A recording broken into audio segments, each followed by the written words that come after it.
Alô, alô, gente, tudo bom? Boa tarde. A gente vai fazer uma série de conversas aí, diariamente, ao meio-dia, com as pessoas que estão participando aí do curso do Olhar Contemporâneo e conversar com elas. Deixa eu pegar aqui a Renata, que já entrou. Renata, invite. Vamos lá. Renata! Dá para ouvir? Dá para ouvir. Tudo bem? Tá me ouvindo? Tudo bem, e você, João? Bom Tudo conversar ótimo. com você, mais de pertinho. Sim. Obrigado E, aí por aceitar o nosso convite aí para essa não, conversa. aceitei, não tenho a menor ideia do que você vai querer saber, mas vamos lá. Espírito corajosa, assim. Eu pensei que era participar da live e falei, tô dentro. Eu digo sim, seja Digo, por que for. Então, aliás, acho que uma breve como é que... introdução assim, para você e para quem está assistindo a gente. A gente vai fazer uma série de lives agora ao meio-dia, nos próximos 10 dias, né? De segunda a sexta, essa semana e a semana que vem. E amanhã a gente vai repor uma que era para a gente ter tido ontem, mas, enfim, teve que ser remarcada. E a ideia é conversar aí com as pessoas que estão participando no curso, para a gente ter um tempinho aí, 20 minutos, meia hora, para a gente se conhecer um pouquinho mais. Eu vou pedir para você se apresentar e tal. E no curso a gente tem essa rotina ali, né, muito estruturada, assim, de como a gente faz, e às vezes a gente não consegue conversar, assim, um pouquinho mais, e se conhecer um pouquinho mais, então é uma chance para isso e para passar alguns pontos para entender como é que está sendo o contato com esse conteúdo que eu estou apresentando para vocês, como é que isso está repercutindo aí na sua vida, enfim. Então, acho que para começar, se você puder falar um pouco, né, se apresentar, quem você é, o que você faz, onde você mora, um minutinho básico assim para as pessoas te conhecerem. Bom, meu nome é Renata Cook e eu sou de São Paulo, eu sou paulistaníssima, assim, a vida inteira morei em São Paulo e há 3 anos atrás, no início da pandemia, tinha me mudado aqui para Ribeirão, perto de um filho, e comecei a ficar um pouco distante de todo mundo, de todas as pessoas, e comecei a me interessar. Eu sou ceramista de profissão hoje em dia. Durante 40 anos eu fui publicitária na área de pesquisa de mercado e planejamento estratégico. E foi assim uma guinada bem grande na minha vida, porque na verdade eu fui apresentada pelo mercado. Nesse mercado, quando você chega aos 60 e pouco, fala, quero falar com umas pessoinhas mais novas. Graças a Deus sempre fui muito ligada em artes e pude desenvolver toda uma carreira como ceramista. Faz 30 anos que eu faço cerâmica e alguns anos eu cheguei até a ganhar alguns prêmios, enfim. Mas nunca me dediquei a isso vamos dizer, como uma profissão. Era sempre como uma coisa que me soltava, vamos dizer assim, né? E depois que eu vi, por ser uma pessoa extremamente interessada em arte, e como eu não entendia muito bem as últimas bienais onde eu estive, eu vi o seu curso de arte contemporânea. Eu falei, putz, eu vou fazer essa coisa, porque, sei lá, nas últimas 2 bienais eu boiei total. A única coisa que eu gostava era dos espaços, como chamam, museológicos, aqueles espaços, e curtia bastante. Falei, bom, estou ficando completamente, né? Completamente à margem de tudo. E aqui me deu mais essa sensação, aqui em Ribeirão Preto, onde eu estou morando hoje em dia, né? Então, eu achei interessante entrar para conversar. Não conhecia nada de você, me informei por aí. Meus ex-professores também não conheciam muito, e eu falei, bom, vou ou não vou? Vou. Fui. E estou gostando muito, viu, João? Estou gostando. Por que você resolveu fazer esses cursos? Você quero saber muito por que você resolveu fazer dessa forma. E você tem uma forma diferente também de abordar tudo. É Sim, interessante. sim. Eu acho que o primeiro comentário aí sobre a sua, né, sobre o que você estava falando, eu achei interessante que você falou que estava sentindo que você estava por fora, e acho que muita gente fica por fora e não sente que está por fora, ou fica por fora e está feliz por fora, né? Ou entra na Bienal e vai ver, né, o Sérgio Camargo que está na Bienal, o Vulgo que está na Bienal, e não se incomoda com o fato de não entender o que é mais recente. Então é bem interessante ali no seu raciocínio você ter notado que e feito um gesto de, opa, peraí, eu quero entender o que está acontecendo, né? Então acho que isso é muito legal. E sobre o sobre o porquê que eu faço esses cursos, acho que é um encontro de muitas coisas. Acho que eu voltei, eu morei 13 anos fora, eu chego para o Brasil em 2012, começo a conversar com as pessoas e vejo que muitas pessoas, até entre colecionadores, né? Eu trabalhava sobretudo com colecionadores. E eu encontrava muitos colecionadores que achavam que a arte tinha acabado com Volpe, que a arte tinha acabado com, né, com Leja Clark, que não tinha nada de interessante acontecendo hoje, né? E alguns que a arte tinha acabado com Picasso, e que tudo que é contemporâneo é desinteressante, não tem qualidade, ou que é uma panelinha, ou que é uma... E É, eu tive essa impressão também na minha vida.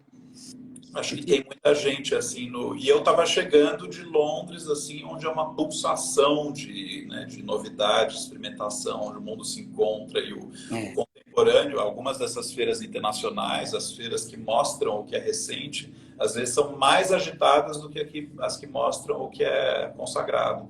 Porque o que é recente mostra o pensamento de hoje, o que é recente é uma oportunidade de investimento para quem pensa em mercado, né? é. O que é recente é um desafio intelectual. Então, o pessoal que gosta de pensar, que investir no seu, né? A abertura da List, né? Uma feira na Suíça que mostra coisa recente, às vezes é mais interessante. Os meus amigos jornalistas, críticos, iriam às vezes mais na List do que na feira principal de Basel.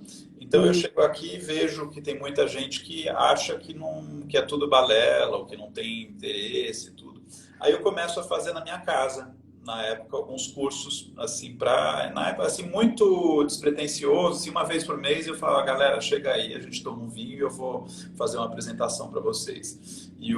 E começou a vir muita gente, começou a ter muita demanda. Aí comecei a ser chamado para mais uma palestra, para outra, para outra. Aham. Até que um belo dia eu vou no. Me chamam para dar uma palestra no Fasano do Rio. E aí no dia seguinte eu bato na porta do Instituto Mangueira e falo: olha, eu não acho que se eu já estou no Rio, eu acho que eu estou compartilhando conhecimento com a elite, com o pessoal que tem dinheiro, eu acho que faz parte de compartilhar o conhecimento com todos os perfis aí, né? Não ficar só num. E aí alguém no Instituto Mangueira chega para mim e fala: olha, em 25 anos nunca ninguém das artes nos abordou. E aí Meu Cristo. como assim, né? Então essas coisas foram somando assim para mim, até que chegou uma, eu fui fazer um mestrado e no meu mestrado tinha 8 módulos, tinha módulo de colecionismo, módulo de exposições, módulo de liderança, módulo de direito aplicado à arte, tudo, não tinha um módulo de educação. E aí eu paro para pensar e falo, poxa, mas espera aí, a educação é tão fundamental assim quando a gente acaba, né, a formação de um artista depende da educação, os colecionadores muitas vezes estão, né, precisando se educar, os profissionais precisam se educar, a educação de arte em si é muito fraca, né? Eu tenho um amigo que tem essas estatísticas, acho que de 580 mil professores de arte no Brasil, acho que 5% são formados em arte. Você tem muita gente Isso que... é impressionante aqui. É, é, Muito. E é, isso foi uma das coisas que mais me interessou, sabe, João? Porque eu vejo assim, eu tenho uma antena mais maior para o mundo. Eu tenho essa coisa, acho que assim, a minha principal característica em termos de qualidades, não, é atributos. E acho que uma das coisas que eu percebi era que, quando eu li o jornal também, os assuntos tinham mudado assim radicalmente. Hoje em dia você lê qualquer grande mídia e você vê o espaço que tem sustentabilidade, que eu trabalhei muito com sustentabilidade. Era sempre assim, no fim, tinha o caderno especial de sustentabilidade. Agora, a sustentabilidade está no core business do Sim, jornal, sim. né? É a pauta principal do... É pauta isso, é pauta racismo, é pauta todas as LGBT, a quantidade, negros. Há 20 anos atrás você não via negro nas redações de jornais, né? E Sim. hoje, essa semana que passou, por exemplo, teve uma matéria sensacional do Spike Lee, feita por um negro, mas maravilhosa. Não sei se Ah, me você... manda. Hã? Me Na manda. Folha de São Paulo, mando sim, porque você vê que o cara sente na pele o que é ter um negro que vai e que foi como você até ele foi lá para ver o lugar onde o Michael Jackson tinha ido no Rio de Janeiro fazer a filmagem e tudo. Então esses assuntos estão cada dia mais no, na pauta, né? É a pauta, na verdade. Você vê, Sim, a COP sim, 27 foi a pauta, né? O, sim, e essas sim. coisas todas eu percebia que não, eu estava assim, eu só lidei com isso enquanto eu era publicitária, nunca lidei com isso na arte. Por exemplo, essa coisa de você falar que você foi num lugar, numa comunidade e que nunca ninguém tinha ido, é uma coisa que eu percebo. Eu, por exemplo, adoraria dar aula de cerâmica, porque eu tenho um conhecimento infinito. Eu demorei 30 anos para aprender o que eu sei. Então, eu poderia ensinar jovens, muitos jovens da periferia. Eu tive algumas vezes em algumas fundações, porque uma das fundações que me deu o prêmio foi a Fundação Stickle, que ele tem um trabalho de a arte transforma. Chama-se a fundação tem como meta a transformação da sociedade pela arte. É sensacional. Você precisa conhecer. Sim. E é muito complicado, né? Porque um, para você ensinar cerâmica, você precisa forno, né? Você precisa Claro. forno. Então, como é tudo na periferia de São Paulo, acabei não dando os cursos, porque complicou. Mas eu vejo, como você, a dificuldade ah, enfim, todo mundo que lida com jovens sabe da transformação do jovem através da arte, né? É. A educação foi ontem que você deu uma... Eu nem sei, eu vejo tanta aula tua na internet que eu já nem sei. Mas tem uma aula da fulana que fez uma creche em Ah, Kassel. sim, da Graziella, sim. Graziela Ruth, ou Ruth, alguma coisa assim. Sensacional o trabalho dessa mulher. Sim. Maravilhoso, não é mesmo? Eu achei assim, nossa, como que eu nunca entrei por esse caminho? Porque essa coisa de você fazer tudo em conjunto também é o máximo. É, é. Com as pessoas participando. Quer dizer, apesar de eu ter feito vários cursos, fui para Curumila, que é um lugar sensacional de você fazer residência. É um lugar que é em Valparaíso, na beira do Pacífico. Você tem aquele troço maravilhoso que você tem de sua cabeça voa. E tem tanta coisa bacana para ensinar e para aprender, né? E Sim. que tem a ver com a atualidade. Eu estou fascinada com o curso. Eu estou fascinada. Acho complicado, porque eu sou uma pessoa que eu acho tão complicado que esses textos que você mandou para ler, eles são tão complicados. Você sabe que teve uma época da minha vida, uns 20 anos atrás, quando eu queria ainda ser conhecida no mundo pelas minhas coisas de arte, e eu falei, bom, como é que eu vou fazer para um crítico de arte chegar em mim, né? E que faça uma análise do meu trabalho, alguma coisa assim. Pensei, sabe o que eu fiz? Eu Uhum. criei um crítico de arte. Ele tem uma página no Facebook. Cerâmica, tipo um espantalho. Né? Chama-se D'Avenire Giardino. Deixa eu só pegar a tomada aqui que tá caindo a bateria. Peraí.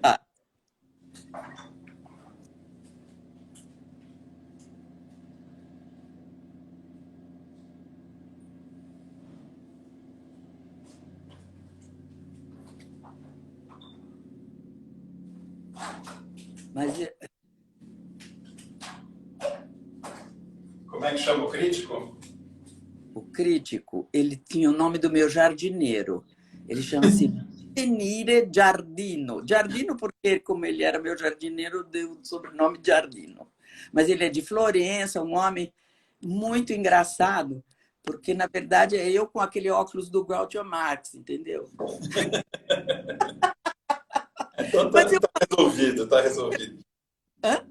Tá resolvido, conseguiu chegar no crítico e controlar o crítico. Então, e ele foi muito engraçado porque eu ia nas exposições de Davenir, eu punha o óculos e fazia a crítica. E foi muito divertido muito tempo, né? Tinha gente que acreditava, mas por que eu fiz o Davenir? Eu usava o mesmo texto, o começo eu falava fulano de tal, no meio eu colocava o mesmo texto no fim, qualquer bobagem, fulano vai modificar, sei lá. Eu fazia uma enorme sátira dos críticos. Mas foi uma coisa divertidíssima na época.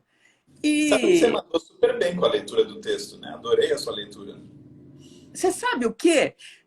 Tem um negócio que chama teleprompter. Você já Sim, viu, né? E eu fiz aquilo. Depois eu mandou super bem, ficou demora. super comovente, assim. Você pega você engaja a pessoa que está vendo. Eu vou postar em breve seu vídeo. Que bom, porque eu realmente até queria saber quem é o artista.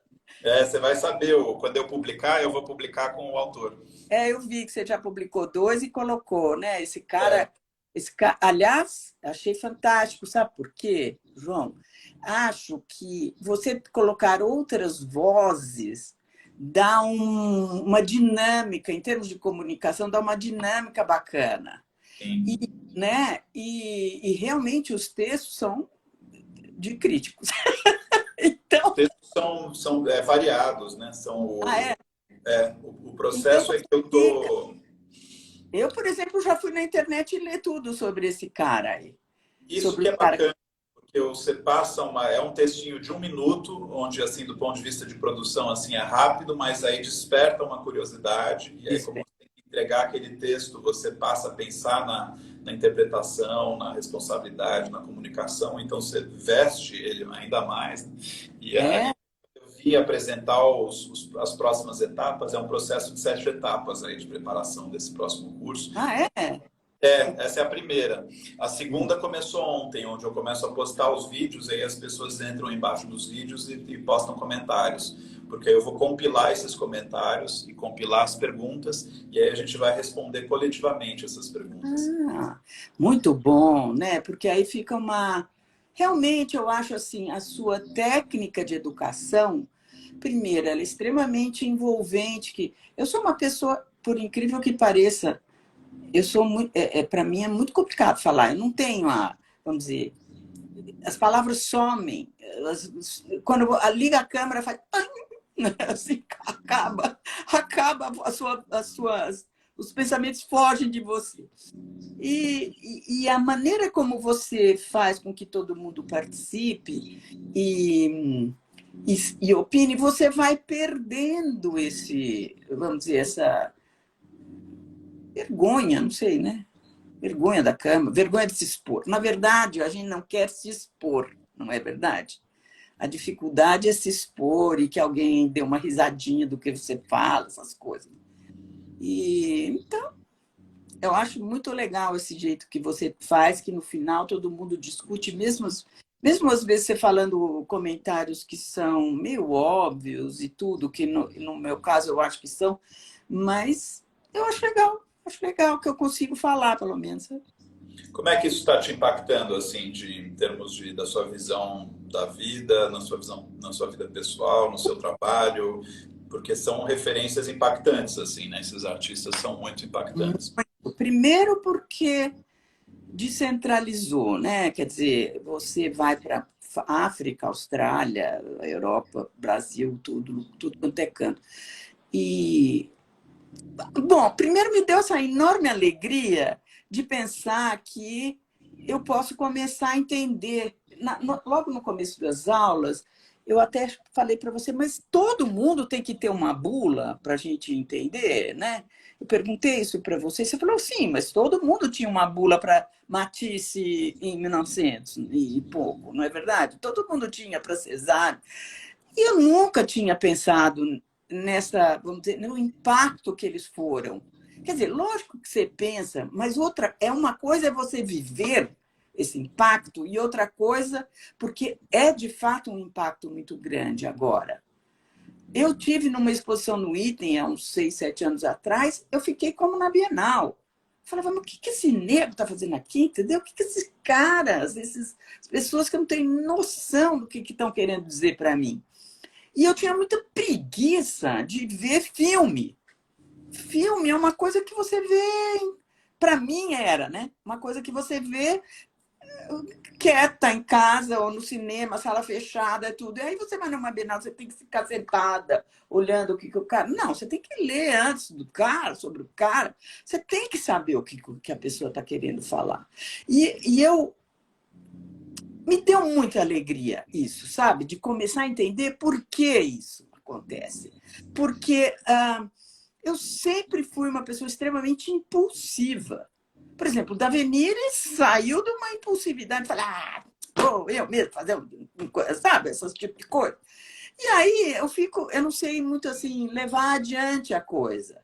Podia ter, o Davenire já tem 20 anos, ou 15, sei lá, mas nunca mais eu levei adiante. E tinha artistas que me ligavam falando que queriam que eu também fizesse uma crítica. O trabalho deles, né? Curasse o trabalho deles. Porque, sabe, se você senta um pouquinho para escrever, você escreve uma coisa. Você escreve, entendeu? Não é complicado, né? Mas é um trabalho. O que eu digo é o seguinte, o que eu vejo nesses jovens é que eles não tinham preguiça de levar adiante. Essa menina que você mostrou ontem, não pode ter preguiça, entendeu? Coisa que ou você faz ou faz. Eu estava lá trabalhando em publicidade e ganhando meu ganha-pão. Meu pai, quando eu era piquitita, disse, arte? Jamais. Você não vai ganhar dinheiro com isso nunca. Você acredita, né? É realmente complicado. Mas hoje eu vejo que tudo é complicado, né, João? Qualquer coisa que você faz por 10 anos seguidos, você começa a ter resultado. Essa que é a verdade. Não tem atalho. Não tem. Só a não ser os caras que são gênio. E tem muito gênio hoje em dia, né? Hoje em dia também eu acho bacana o seguinte, esses artistas que você tem mostrado, eles estudam pra caramba. Eles fazem 2, 3 faculdades. Não é eu tenho uma ceramista que eu conheci em Curalmila, fiquei fascinada. Ela era matemática, física e ceramista. Então, ela fazia as coisas tudo em 3D no computador primeiro e depois ela ia fazer fisicamente, né? Tem esse Então, mito de que a arte você tem que ir e sentir independente de nenhum, e ela tem que falar por si só. E aí eu falo, bom, mas quando você vai cozinhar alguma coisa, você precisa de uma receita, e em geral você te falam de onde a receita veio, como você faz, então você precisa ter um conhecimento, né? Quando você vai na ópera, tem um conhecimento, você vai dirigir, mas a arte não. A arte tem que funcionar por si só, tem que se comunicar por si só, sem conhecimento, senão não é bom. Então tem esse equívoco e aí os artistas, como você falou, tem mestrado, tem doutorado em vários países diferentes, falam várias línguas, é uma residência atrás de residência, treinamento atrás de treinamento, arquivo, pesquisa, exposição. Então não é assim uma coisa que você... Não, é uma dedicação muito grande, porque para fazer uma residência, como eu já tive convites para residência, ou mesmo apliquei, você tem que largar tudo, né? Você larga seus filhos, sua família, seu marido, você larga tudo e vai. Tem uma coisa muito... um sacrifício de vida pessoal assim, muito grande. Né? Eu fiquei agora 2 anos estudando e isso, do ponto de vista de vida pessoal, tem um custo muito alto. Então, você tem que ter um compromisso, uma dedicação muito grande. E como é que está sendo para você esse método onde a gente vai, enfim, discute as coisas juntos e observa as imagens juntos e pensa Eu em ações, pensa sei em que que eu você está acho achando? corrido.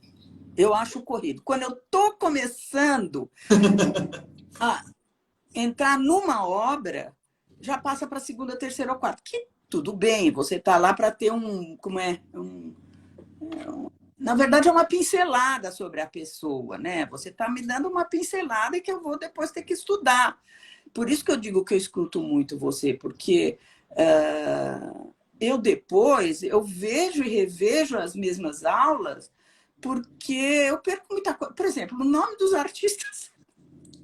Hello, não sei o que acontece comigo. Para lembrar, sabe, é uma coisa assim que São você. nomes de várias partes do mundo, né? A gente está acostumado É, com os nossos, João, Renato, tudo, mas quando você fala em isso, Hippolyte, quando você fala em Tracy Rose, né, aí fica mais constando lá. Esses, constando lá. Quilo Anjo, né? aquele cara de Gana, puta, aquele Gana. E Não, de Angola.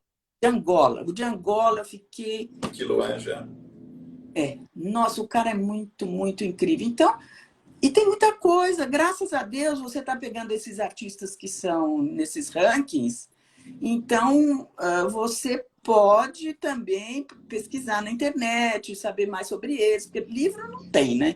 Eles são tão novos que não tem. Então, eu acho corrido, mas eu entendo, vamos dizer assim, eu acho, nas aulas que você faz no YouTube, eu gosto mais, porque você, não sei por quê, não sei se você não está seguindo o roteiro inteiro da aula, ou... é que é uma proposta diferente, né? Ou é que eu tive que nessas aulas de segunda eu tive que tomar uma decisão assim, né? E a decisão é ou eu explico muito mais e eu acabo caindo nesse formato tradicional onde você tem uma pessoa que fala e todos os outros escutam e aí você não gera, né, esse desenvolvimento dessa capacidade de se colocar, dessa capacidade de vencer a timidez, esse julgamento de argumentos, essa escuta. Tem várias habilidades que a gente está desenvolvendo nas aulas de segunda que a gente não desenvolve normalmente quando a gente, né, senta e escuta. É Então, verdade. então eu tive que fazer uma escolha, porque essas lives que eu faço terças e quintas... Tese sobre isso, você está Oi? fazendo uma tese, você tá desenvolvendo esse trabalho, ou essa, vamos dizer, essa opção que você fez desse tipo de aula, ela faz parte de alguma tese que você vai apresentar em algum doc, pós-doc, alguma coisa assim ou não? Faz parte de uma dissertação que eu já fiz, já apresentei, e esse curso de segunda é o resultado dessa pesquisa. Ah, tá. Então, tem muita pesquisa que fala que esse método tradicional, né, você gera pessoas passivas, você gera as pessoas pouco questionadoras, você gera pessoas que muitas vezes não sabem articular informação, porque às vezes a gente fica uma hora recebendo informação. Aí, quando é para ir lá e fazer 3 anotações, mas o que eu vi mesmo? É, exatamente. Então o cérebro vai ficando preguiçoso, vai ficando. Então eu fui pesquisando metodologias que pudessem ativar o cérebro para que a gente fosse pessoas que pudessem desenvolver uma capacidade de se posicionar, de escutar o argumento do outro, de acrescentar o argumento do outro, de ver que tem várias camadas de significado, julgar diferentes opiniões, de tirar. E tudo isso a gente desenvolve no curso de segunda. As terças e quintas é mais fácil. Você senta É. e ouve conhecimento sendo despejado. Mas aí Então, você liga e eu falar, me fala o nome da artista, eu falo, aqui a gente não lembra nenhum nome, porque a gente ficou lá passivo, assim. isso Então, mesmo. é, Razão. Quer dizer, eu tenho assim essa dificuldade de assimilar porque é muito rápido, talvez também seja porque eu estou querendo coisas mais devagar. Você fica diferente quando você fica um pouco mais velha, sabe? É uma coisa assim interessante em termos de. Eu era multitarefa quando eu era jovem, sabe aquela mãe que vai, que pega, que faz a pesquisa, volta para casa, não sei o que, cozinha. Hoje em dia eu sou uma tarefa. E acho ótimo ser uma tarefa, entendeu? Porque, no fundo, a gente é uma tarefa. Você sim. pode se enganar que você é multitarefa, mas não é. Sai tudo meia boca. Mas aí você assiste, você pode assistir novamente, você pode assistir as aulas anteriores, onde você tem Isso. pensamentos E diferentes. também, quando, assim, eu vejo assim, o nosso grupo é bem diferente dos outros grupos, então também é divertido ver Muito. outros grupos e outras colocações. Nosso grupo não tem muitos homens, isso também faz falta, não tem negros, não tem criança, não tem jovem, né? Nós também acho que quem consegue fazer essas coisas agora são pessoas que estão em outra etapa, né? Você quando eu vejo hoje em dia os jovens, meus filhos, todos, você mesmo, trabalham tipo 14 horas por dia, né? Eu já achava, quando eu trabalhava 9, 10, eu já achava muito tempo. Hoje em dia eu vejo que tem gente que fica até 11, eu não sei, nem sei. Burnout hoje em dia deve ser o... Todo Raramente menos que 12, 13 é difícil. Assim. difícil, né? 13, 14. Mas isso que você colocou é um dos meus objetivos, ter essa diversidade. Acho que a gente já conseguiu uma diversidade regional muito legal, onde a gente tem pessoas do Brasil inteiro. É verdade, é verdade. Tem gente de tudo que até canto, né? Tem. Isso é muito legal e um atributo, uma beleza da tecnologia, né? De que a Ai, gente tem uma diversidade. A gente conseguiu uma diversidade regional, a gente já conseguiu uma diversidade profissional muito legal. Eu tenho nos é formulários lá, você tem gente de várias experiências, tem engenheiro, tem jornalista, tem advogado, tem gente de mídia. verdade, verdade. Isso é muito legal. Professores tem muitos também, né? Eu acho bacana isso, porque tem É, bastante professor que tem muito, e tem muita gente com contato com ONGs também, né? Eu trabalhei em tem. ONG também muito tempo, eu trabalhei na É. Fundação. Então eu acho A questão de homens e mulheres é uma coisa que né, a comunicação vai para todos, mas eu acho que as mulheres, no geral, estão muito mais interessadas ai, em se educar, em se conectar, em aprender, em é, debater. em geral mesmo. É uma coisa que é uma seleção meio assim, é uma coisa meio de perfil. Assim, Acho que da vida mesmo, sabe? A vida, eu acho que os caras ficam mais. Ah, eles dependem mais de mulher. É uma coisa muito interessante isso. eu vejo na família, assim, é curioso. As mulheres na família estão interessadas, elas entram, elas seguem, elas fazem. Uma das leituras que eu vou postar é de uma prima minha, né? Eu fui para a Bienal de Veneza, fui com a minha mãe, e aí você pega os homens da família, não dá. Então é uma coisa meio de perfil, assim, não tem muito o que fazer. Então a gente está trabalhando na diversidade, porque eu acho que a diversidade enriquece o ambiente. Mas é uma conquista, assim, aos poucos. Acho que a gente já deu vários passos, mas temos alguns para dar ainda também. Mas é legal você ter apontado isso. Então você acha um pouco rápido, é só interessante ouvir a tua Mas experiência. eu acho que é porque eu estou nessa fase que eu te falei, entendeu? Que eu estou numa fase em que, quando eu estou num assunto, eu estou naquele assunto. Quando eu vou para o ateliê, eu fico. É muito interessante, porque eu coloco as aulas para ouvir enquanto eu estou lá trabalhando, ou coloco. Eu sou muito ligada em política, então eu também escuto muito a Rita Von Hunt ou outras É pessoas. ótimo. Ela é ótima mesmo. Então, isso me deixa assim, numa outra esfera, né? Quando eu venho para casa, é aquela coisa, né? É casa, é outra conversa. É outra conversa. Mas eu estou gostando muito das aulas. Eu acho que isso você descobriu realmente um, um método mesmo, né? Eu acho interessante, depois todo mundo tem que votar no no que acha, e você fica estimulando que as pessoas todas entrem e opinem. Apesar de ser rapidinho, é alguma coisa que você faz. No começo eu achava que eu tinha muito que participar, agora eu já não acho que eu tenho que participar tanto. E essa live aqui foi totalmente de Miguel que eu fui, porque eu faltei naquela aula. Mas foi tudo bem, tudo bem. Pelo menos eu consegui saber de você as perguntas que eu tinha mesmo para você, e tenho muito interesse de fazer parte desse seu grupo aí que está estudando isso, porque você sabe, técnica de conversa com pessoas. Eu sempre tive essa capacidade muito grande de tirar informações interessantes e tal, e eu posso contribuir muito, se você precisar. Ah, que E legal. tem interesse. E tem interesse mesmo. Legal que você trabalhou com pesquisa, né, também. Então, a pesquisa era motivacional. Eu sempre fazia pesquisa para entender por que as pessoas faziam aquelas coisas daquela maneira e não de outra.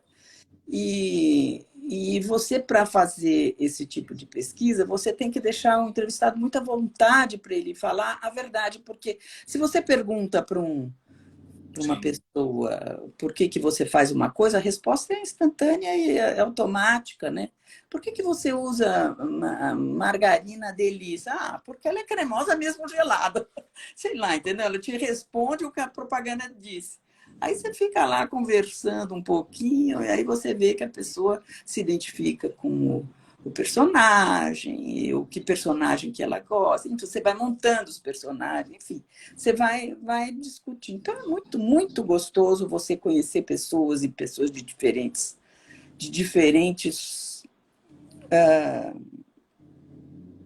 pedaços da população, né? Sim.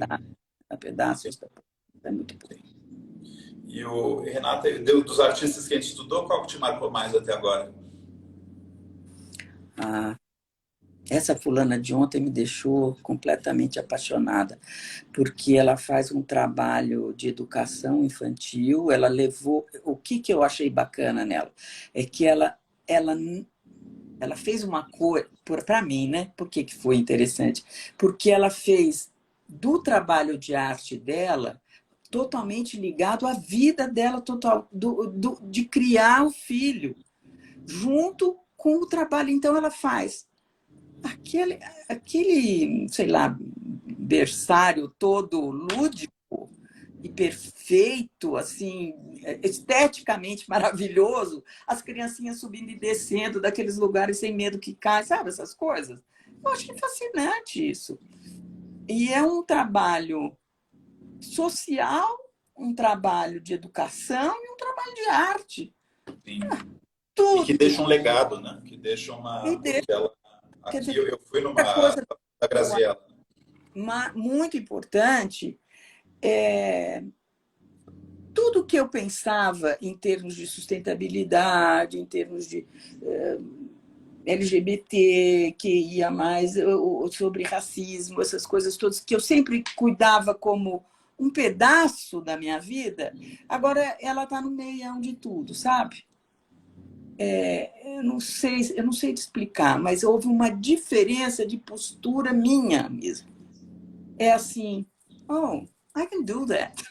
Só tipo, I can do, oh, desculpa, eu posso fazer isso, entendeu? Eu posso fazer isso, posso transformar isso na minha vida cotidiana. Não precisa ser um pedaço lá e um pedaço aqui. Isso Sim, é o máximo. sim. É o máximo. E, e te ensina muito sobre as pessoas. Esses caras que estão pensando descolonização também é maravilhoso, né? Quando eu penso tudo, você sabe que eu sou de uma, você não sabe nada, mas enfim, eu sou diretamente descendente do Paulo Prado da Semana da Arte Moderna. Ah, olha só. Então, a arte na minha família sempre foi uma coisa super importante, né? Mas parece que eu fiquei naquilo do passado, sabe? Eu fiquei no passado. Foi Então, uma grande transformação assim para mim quando eu percebi que, né, eu ficava muito pensando sobre personagens aí, pessoas, artistas do passado, mas que essas pessoas que eu admirava tanto e para quem eu olhava tanto, que me inspiravam tanto, só foram quem eles foram porque eles estavam olhando para o presente ou para o futuro. Então eu vi que não tinha muita coerência se eu queria de alguma forma, né, ser, aprender, né, me inspirar ali com as figuras para quem eu estava olhando, eu não tinha que ficar olhando só para eles, né? Porque você pega esses artistas, por que que a Tarsila é Tarsila, por que que a Hélio de Sica é Hélio de Sica, ele já porque eles estavam super sensíveis ao hoje, olhando para amanhã, se arriscando, enquanto isso, muitas vezes estavam... eles estavam completamente disruptivos na época. Né? Isso foi para mim uma. Quer dizer, eu sempre tive essa visão, mas ao mesmo tempo nunca tinha tido como, vivendo hoje, esses artistas hoje, faz com que você fale, this is it, né? É isso aqui que eu tenho que fazer, é agora. Isso você tem toda a razão. Esses grandes do passado, se estivessem vivendo hoje, estariam olhando para o que a gente está olhando, estariam olhando para as filosofias aí mais sensíveis ao que está acontecendo no mundo, né? Que eu estou preparando uma live agora, a teoria da complexidade, é uma coisa que me, né, intriga bastante, porque a gente vê muito essa visão sistêmica, né, do mundo, onde, né, é um grande sistema onde todas as partes impactam todas as outras partes, né? É uma coisa que antes a gente ia no médico e a gente ia lá e tratava o dedo do pé, né? Agora já tem uma consciência geral que para você tratar o dedo do pé você tem que entender do quadril, tem que entender da coluna, e isso tem a ver com o clima, tem a ver com o que você come tem a ver com a agricultura tem a ver com a política tem a ver com... Então, isso é muito século XXI, esse pensamento de... Né, que é Eu sempre pensava, o primeiro passeio de helicóptero que eu fiz na minha vida, eu falei, meu Deus, eu entendo tudo aqui de cima. Ali tem...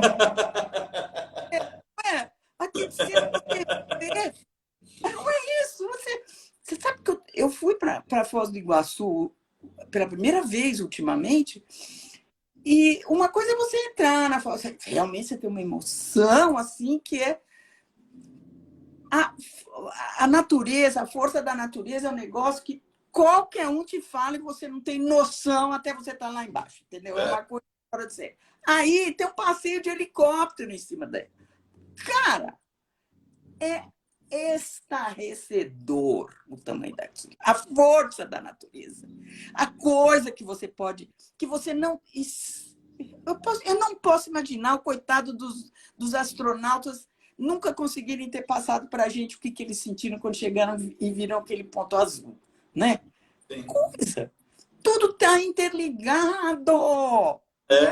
Mas por mais óbvio que seja, não era no modernismo, não é assim. Né? Você pega, é cirúrgico, né? Você pega um pensamento todo...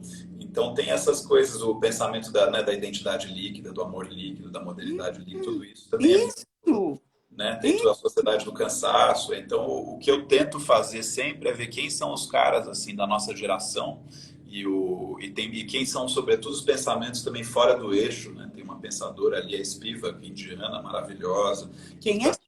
Spivak. Ela é filósofa? Ela é uma mistura de... Ela escreveu um dos livros assim dela que eu tenho na cabeceira, que eu estou sempre olhando, é muito complexo, assim, muito rico, é a Educação Estética na Era da Globalização. Porque é assim um tratado, desde a questão do hábito, né, a relação entre hábito e estética, né, a estética ela vem e muitas vezes ela desrompe, quando a gente olha uma obra do Quiluange, ela desrompe um hábito, né, o hábito, a gente forma o hábito, tem algo de econômico, assim, do ponto de vista energético, do ponto de vista cognitivo, quando a gente desenvolve um hábito.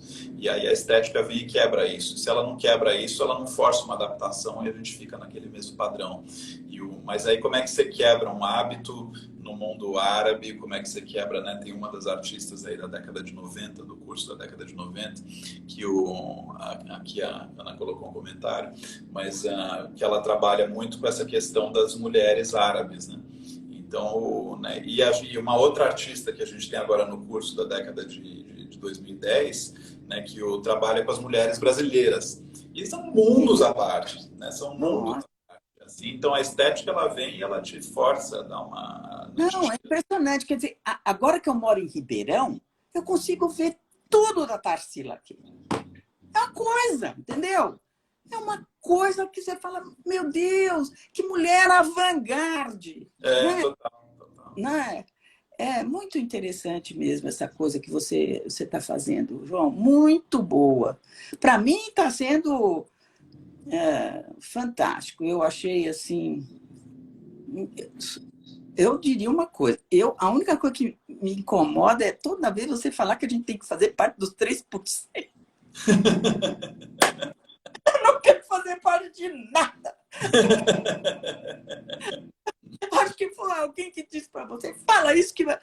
Vai ver, tem gente que acha bom fazer parte desse troço. Mas tudo bem. Eu acho que é um pequetita coisa para A muito questão dos consertada. 3% é que né, se a gente pegar assim, a gente olhar, né, temos 200 e tantas milhões de pessoas no Brasil, né? E essa estatística assim, em arte tem pouquíssimas estatísticas assim, precisas em arte nos Estados Unidos, pouquíssimas no Brasil. Mas se a gente pegar e fazer assim, uma conta de envelope, assim, né? Você pensar, bom, a gente tem Marlete, boa tarde, pessoal que se apresenta. Você cumprimentando de volta. Então, se você pensar assim, né, que a gente tem 200 milhões de pessoas, né, no Brasil e tem menos de 1 milhão que seguem o MASP, né? Então, isso é o quê? Se fosse 1%, seria 2 milhões. Então, você tem meio milhão de pessoas, 0,5% que segue o MASP. Agora, o MASP, às vezes o MASP tem uma programação fantástica, sou fã, assim, né, o MASP está respeitadíssimo no mundo inteiro, depois de 2013, 2014, quando mudou a gestão, eles estão fazendo um trabalho, assim, de se orgulhar, né? Mas, do ponto de vista, assim, de programação, eles mostram, né, uma Ione Saldanha, né, que é uma artista, assim, né, que trabalha ali, né, aí essas questões ser moderno, ser contemporâneo, talvez fosse uma conversa maior, assim, né? Mas não são, a grande maioria dos artistas que são no MASP não são dos últimos 10 anos, como esses artistas do curso, onde eu proponho que sejam coisas que realmente te desestabilizem e te façam atualizar a sua identidade, assim, né? Virar outra pessoa, assim, no comportamento, no dia a dia.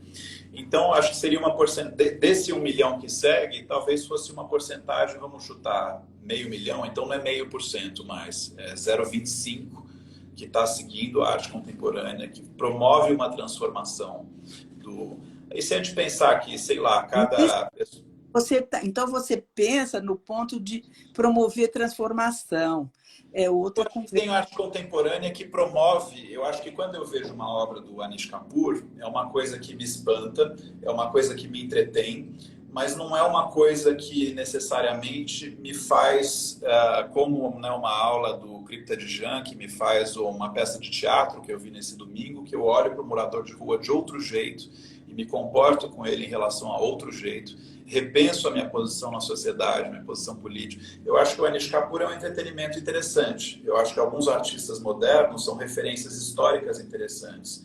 Eu acho que alguns artistas contemporâneos são muito interessantes, mas do ponto de vista de te bagunçar assim, a identidade e a subjetividade e de fazer olhar para a diversidade do mundo, para a complexidade do mundo, para o século XXI de outra forma, é uma coisa que eu vejo um pouco mais em algumas, né? A Pivô, eu vejo isso, é um centro cultural em São Paulo, com a qual alguns dos artistas que eu apresento vieram de pesquisa dos artistas da Pivô. Então, acho que tem algumas...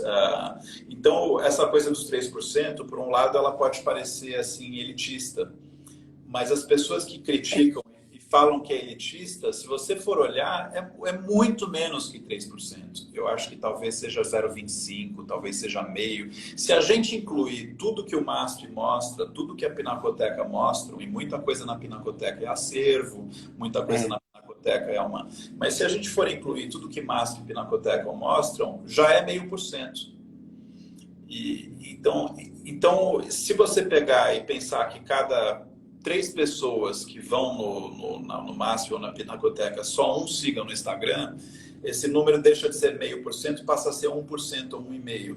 Então, quando eu falo 3% e as pessoas acham que é elitista, é porque talvez elas não tenham pensado no número real. O número real é a metade, ou é 1/3 do que eu estou propondo. 3% Nossa, é uma grande democratização, é uma grande ampliação, que eu já posso ser criticado por ser ambicioso demais. E querer fazer assim. Entendi. Aí eu já me identifico mais. Então, quando eu falo venha fazer parte dos 3%, é tipo, olha, vamos participar desse grupo que está querendo duplicar ou triplicar o alcance da arte contemporânea e ter essa avaliação de que tem uma arte contemporânea que é muito interessante, mas que muitas vezes é feita para você contemplar. E quando você contempla, é que nem uma aula que você senta só para ouvir. Você não passa, né? Ou essas obras, esses artistas que eu estou apresentando para vocês, não são só de contemplação. Não é? Porque quando você chega e você vai numa galeria, isso sem sem julgamento, assim, é simples, é uma coisa que é histórica, né? Você chega numa galeria, você vai, você olha uma coisa que está aqui, você tem um criador e você tem um observador. Né? E você pode ter uma sensibilização, você tem um reconhecimento, algo que entra. Mas quando você entra numa instalação, quando você entra numa... Né, e aquilo realmente te bagunça a visão de mundo, como esses artistas que eu estou apresentando na década de 2010, como esses artistas que eu estou apresentando às vezes nas lives, terças e quintas, aquilo te transforma. Né? Eu fui numa obra, eu tive com ela recentemente, era uma obra onde todo mundo trocava de roupa, as pessoas umas com as outras. Quando você troca de roupa com uma outra pessoa, você tem que se despir da sua identidade, você tem que deixar de se levar a sério, você tem que perder a vergonha de estar seminu na frente de outra pessoa, você tem que entender a identidade da outra pessoa, se você vai trocar com homem, vai trocar com mulher, vai trocar com uma pessoa mais alta, uma pessoa mais baixa, mais magra, mais gorda. Então, aquilo foi uma experiência que eu vivia, sei lá, 4, 5 anos atrás, que até hoje eu sou outra pessoa por causa dela. Eu não sei se eu sou outra pessoa, assim, com maior carinho e sem julgamento, assim, a partir de uma obra que eu chego e paro, fico contemplando por 3, 4 segundos e caminho. Sem dúvida. Eu, quando estive na frente de uma obra que era uma cabine para uma pessoa que era um mendigo de rua em Nova York, no frio. Pode imaginar? Você passa a ver as pessoas de um jeito completamente diferente. Sim, sim. Passa a existir para você, né? Sim. Passa batido. E tem uma coisa do alcance também, né? Eu ouvi recentemente, à medida que se você tem só obras de contemplação, um suporte de tela que está na parede, e isso eu ouvi, acho que eu ouvi isso do Marcelo Dantas, né? O curador que fez a Bienal do Mercosul. Ele falou, você alcança as pessoas que se identificam com aquele suporte. Isso. Quando você expande o que a arte pode ser e que suportes ela pode usar, você tem um alcance muito maior. Porque tem pessoas que se identificam mais com música, pessoas que se identificam com fumaça, com bandeiras, com performance. Então, à medida que, quando eu vou e apresento esses artistas, né, eu apresentei uma vez o trabalho do Construindo Lar, e a pessoa falou, João, quando é que você vai me mostrar a obra? Né? E eu falei, a obra é esse site, mas é um site conceitual. Então, de repente, ela começa a olhar todos os sites como podendo ser conceituais, como ser outra coisa. E aí você amplia o campo da arte. Então, quando eu falo dos 3%, é tipo, a gente está tentando ampliar suporte, a gente está tentando ampliar temáticas, a gente está tentando ampliar alcance. Tem muita... É que é tão elitista que as pessoas acham que 3% é pequeno, mas 3% é muita coisa em relação ao que é. Com essa explicação, você fez um giro de 180 graus na minha percepção, entendeu? É muito interessante mesmo a gente conversar aos vivos. Por isso que eu marco essas lives, porque eu acho que é bacana da gente ter essa oportunidade de trocar. Muito obrigada por essa oportunidade. No final, entrei de gaiato no navio, mas adorei. Seja bem-vindo, é uma alegria ter você aí como parte da comunidade. Espero que você fique né, que aproveite bastante aí. Não, pode deixar. Pode deixar, eu passo muitas horas vendo e me divertindo e aprendendo. Eu gosto muito de aprender. Né? Boa, acho que legal. Pesquisa é o meu negócio. Maravilha. Tudo. Então é isso, Renata. Acho que se tiver tem mais alguma pergunta ou encerramos? Não, eu acho que eu falei todas as minhas dúvidas e questionei tudo o que eu queria mesmo. Boa. Tá bom? Então, te agradeço aí o tempo na agenda, agradeço a todo mundo que está aqui, que acompanhou até agora. Na semana que vem a gente abre novamente a Semana do Olhar Contemporâneo, né, que é essa semana aí de aulas gratuitas que a gente apresenta para quem quiser ter contato aí com o trabalho. Então, Cris, Dona pessoal. Obrigado, Cris, obrigado, Ana. E aí, essa semana ao meio-dia a gente vai ter várias conversas, quem estiver aqui que quiser seguir. Eu vou entrar para ver, tá? Um abraço, João. Outro, obrigado. Beijo aí, até mais.